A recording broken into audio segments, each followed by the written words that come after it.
Good morning and welcome to Morning Scoop for Tuesday, February 15th. This is your daily Buckeye fix. I'm Tom Orr. The spring game is in 60 days, the Notre Dame game in 200 days, the game against Michigan 284 days away.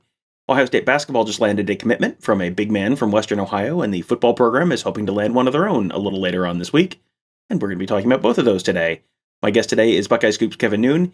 He covered that first commitment for the site, and will be at the second one in just a couple of days as well. So, Kevin, thanks for being here. Absolutely.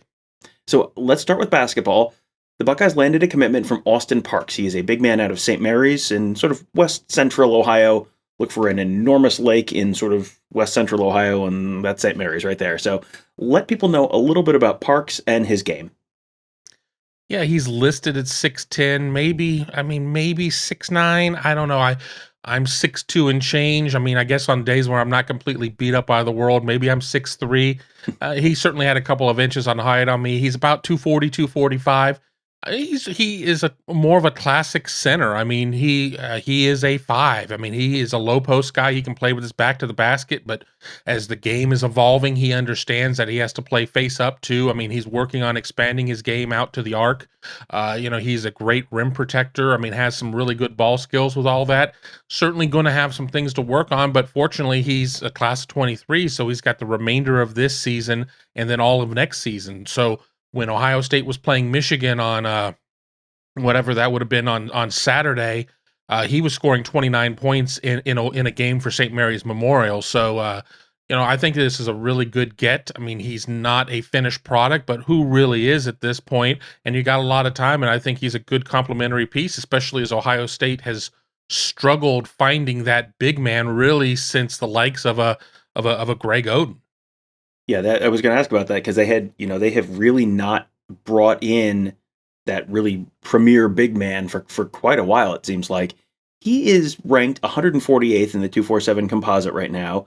He had offers for some pretty big names, so Michigan State, Illinois, Indiana. Um, so that's why Ohio State wanted him. So why did he choose to commit to Ohio State? What was it that sold him on Ohio State this far out, being a part of that class with some of those other offers? Well, I think proximity and just the prestige of Ohio State, and his finalists were Indiana, West Virginia, and Ohio State. So, it wasn't like he was just picking Ohio State against air or anything. He had some, legitimate offers, as you said. He had a final three that was quite legitimate, but I think there was a level of being comfortable with Chris Holtmann in the program. I mean, certainly there has to be somewhat of a level of trust because you can't look at a body of work and say this is what centers have been able to do. Ohio State's had to play a lot of fours out of position, with Austin Parks being more of a traditional five. But as you said, St. Mary's, I mean, is for those who know the state of Ohio. Yeah, look for the big lake, look for Wapakoneta. I mean, that's kind of where St. Mary's is. He's an hour 45 away. He's far enough away that he can have a little bit of independence, but he's close enough to go get his laundry done. I just think that it's a big. I mean, that's big Buckeye country right there. And I think there are a lot of kids out there that dream of being able to find athletic greatness at the home state school. You mentioned he's a 2023. That means he has a whole nother season of high school basketball ahead. So do you get the sense that they're expecting him to be able to come in 2023 fall of 2023 and be an immediate contributor? Is he going to take a little time to develop as big men sometimes do? Or is it too early to really have a handle on that yet? I think it's a little early. I don't know if the plan would be to redshirt him. The redshirting is something that doesn't happen that much. Obviously, Kalen Etzler is redshirting this season, but that's not something that happens a ton. I mean, when you're going to look at what Ohio State's rotations are going to be, a class ahead of him in 2022 is Felix Okpara, and he's going to be somebody who, he's got size at 6'10", 220, so he's a little more slight than what Parks is. They're going to have some height on the team, but I think the goal will be to get him some minutes, certainly in his freshman year. I don't think you're going to need to rely on him for 20, 25 minutes a game or anything there, but you just don't know. I mean, a guy could just get hot and just not leave the court or whatever. I mean, I don't know what people were thinking that Malachi Branham would be this year. I figured that Malachi Branham would need to play some minutes. Well, they just can't get him off the court. And even though he was a little bit cold against Michigan in the most recent game, he has been somebody who's been a constant performer for them. So moving that forward to 23, when you talk about Austin Parks, I don't think the plan would be to redshirt him. I think you bring him along and see, because he's going to be a guy that's going to be a good 3 to 4 year contributor within your program. Get it out there, get that clock started, and run. So he's one of your commitments for 2023. Where do things stand for that class on the whole for Chris Holtmann and his program? I mean, they have two guys committed right now. You guess you can run through who the other guy is, and then maybe where that class ends up size wise and for 2023 for Holtmann. Right, they've got George Washington the third. He's a guard out of Louisville, Kentucky, about 6'2", buck 70 type of guy. Right now, if we just base things solely off of the numbers, it looks like it would be a 3-man class, and you've got two in there with Washington and with Parks.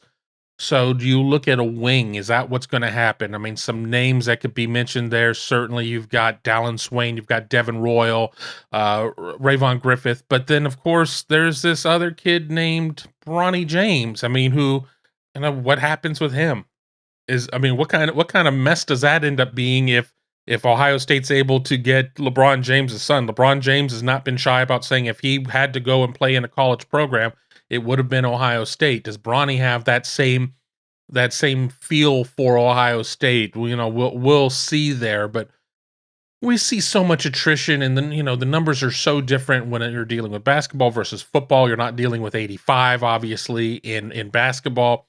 I think that the class probably ends up at 4. I don't know where that spot would come from. Somebody might either, you deal with transfers, you deal with what have you at this point. So, I don't know, but I think 4, but they certainly need to add a wing to this class, in my opinion. Yeah, and the basketball program right now is in a kind of interesting spot because they are 15-6 overall, 8-4 in the conference. You mentioned the win over Michigan on the road on Saturday. That was a big pickup. They have a bunch of games coming up, but it's very, very heavily loaded with home games because of all the makeups that they still have from earlier in the season, some of the cancellations from earlier in the year. They play Minnesota tonight, Iowa on Saturday. Those are both home games. Indiana at home on Monday. They go to Illinois on Thursday the 24th, then to Maryland on Sunday the 27th, then a home game against Nebraska, home game against Michigan State, home game against Michigan to close out the season in the first 6 days of March. But you go through that, there's not, I mean, other than at Illinois, I don't know that there's anything that I put on that I would say, like, that's a loss. Like that, just go ahead and pencil in the L right now. The rest of those, you got a lot of teams kind of at your level or below. You're playing almost all of them at home. The only other road game is Maryland. Maryland's bad enough they fired their coach this year. It seems like Chris Holtmann's program is just kind of going to sneak their way into another 20-something win season. Probably another, they're probably not a 2 seed this year, but probably another pretty solid bid. It seems like this has been kind of a very quiet, very weird season for this team. But they're sort of set up to have, if they can stay healthy and not have real tired legs playing 3 games in 6 days or whatever it is in the beginning of March, they could be set up to have a pretty good home stretch of this season. Yeah, Ohio State ends up splitting games last week, falls a couple spots in the AP poll from 16 to 18, but Ohio State's hanging out there. Ohio State is the only team in the conference that has protected its home floor. Ohio State has not lost at home this year. Only team in the Big Ten that can say that. And if you look at the upper division of the Big Ten, teams are doing a really good job on their home floor, but only Ohio State has that goose egg in the loss column. So it really does create a lot of interesting scenarios there.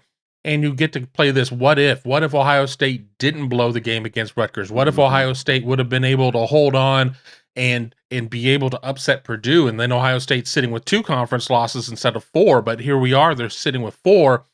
As we know, the way that the Big Ten tournament is set up, you want to be a first 4 seed to get that double bye and not have to start playing until Friday. Coming out of the Rutgers game, even at this point, I would have been selling a little bit, but with what I saw in terms of the defensive effort of what they were able to do against Michigan, against Hunter Dickinson, once again, the Jekyll and Hyde nature of this team and the bads have been far outweighed by the goods. So, this is a team that could sit there and sneak its way into a really good seed in the Big Ten tournament and then carry that on to a much better seed than maybe what we would have thought for the big dance. So an interesting season, but I'll use this as one more chance to kind of rail some people on Twitter. The love hate relationship with some of Buckeye Twitter and Chris Holtmann on social media is amazing because look, I'll be the first one to say it. Some very curious decisions down the stretch against Rutgers. I mean, players got to play, players got to execute, but that inbounds play with to Justin Arns with 3 seconds left in the game and a really bad shot selection there, and I'm going to put some of that at the feet of the coaches. But we're sitting here, and I don't get that excited about 20 wins anymore because it's not what it used to be 10 years ago with the amount of games that you're playing. But it's still one of those big round numbers that we like, and yeah, Ohio State's certainly going to get there. Yeah, it seems like this is, sometimes they have basketball seasons where there's some hype off the front of the season.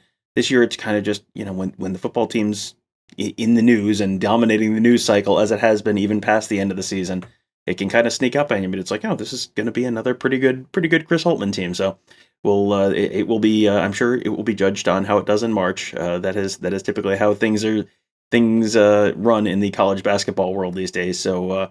Hold tight, hold all tickets. We'll we'll get a final result for you in a little bit. But before we talk, now we can kind of set the basketball aside. We mentioned the one big man who the basketball team signed or got a commitment from out of Western Ohio. There's a big man who the football team would like to get a commitment from out of Western Ohio this week. His name is Luke Montgomery. He is an offensive lineman from Findlay. He's going to announce his commitment Thursday at 3:00. Kevin is planning to be there for the announcement. So, Kevin, for folks who might not remember, can you just give people kind of a quick scouting report on Luke Montgomery? Yeah, we just go a little bit further up Interstate 75 from the Wapakoneta area to Findlay. Luke Montgomery, he's 6'5", 260. When you see a kid listed in the recruiting databases as a defensive lineman, that's that's them all saying we don't know if he's an end or a tackle. We just don't know. I might like him a little bit more in the interior line, but he's a top 100 type of kid. 247 has him in their composite at number 62 in the nation. That's certainly that's in some rarefied air at this point.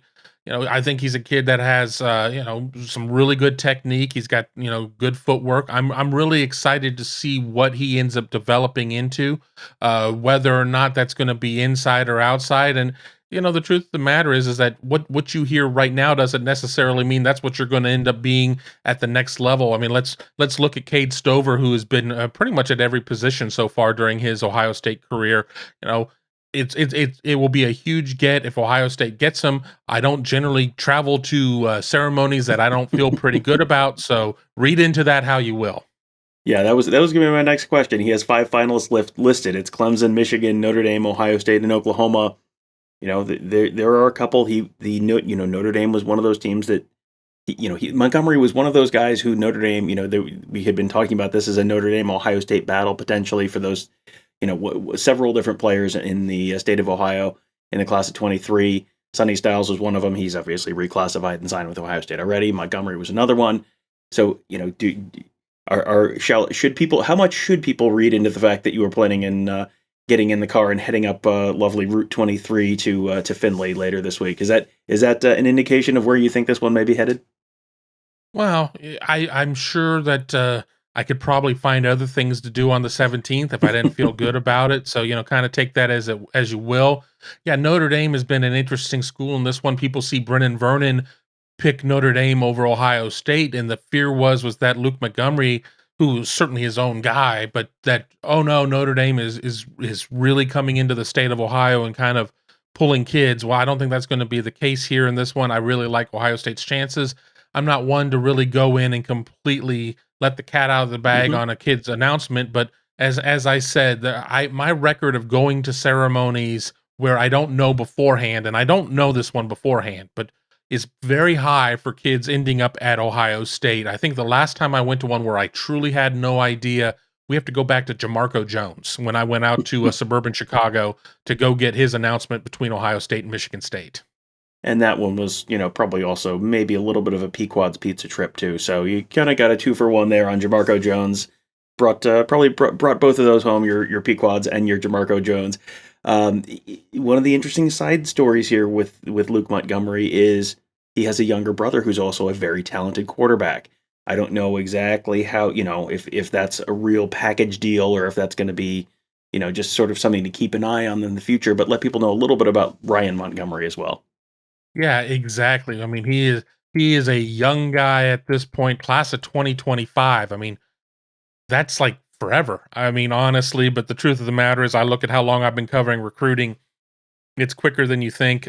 He's already got great size, 6'3", buck 80, already holds 5, 8, 10 offers, something in that neighborhood, has Michigan, has Ohio State, has Notre Dame. You never want to sit there and say something is going to be a package deal, especially with a kid that's that far out.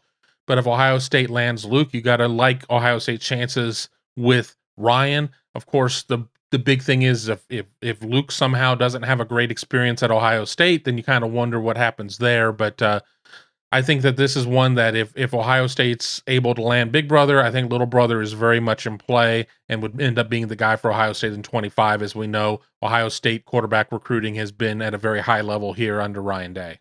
Yeah, it's not probably a position group that a lot of fans are, laying up at night, staring at the ceiling, wondering, can Ryan Day pull it together and bring in a good quarterback for the class of 2025? But yeah, that is just kind of a name to have filed away in the back of your head, depending on how things go on Thursday with Luke. The Ryan noise may get a little louder as far as a possibility a few years down the road. I don't think we're really ready to talk about 2025 recruiting in any real depth just yet. At least I'm not. I can't speak for anyone else, but I'm not ready to talk about players whose careers may include the 2030 season. I'm not quite there yet mentally. We'll get there though. So, Kevin, have a safe trip up to Findlay later this week, and thank you for joining me. Absolutely. And you can find Kevin and his fantastic podcast, The Big Me Kickoff, wherever you find this show. You can just search Big Me Kickoff or search Buckeye Scoop to find that. You can also find the Buckeye Scoop, Buckeye Weekly podcast that Tony Gerderman and I do. You can find Gives in the Bank with Bill the Bank Green and Mark Givler. You can find Around the Oval with Alex Gleitman.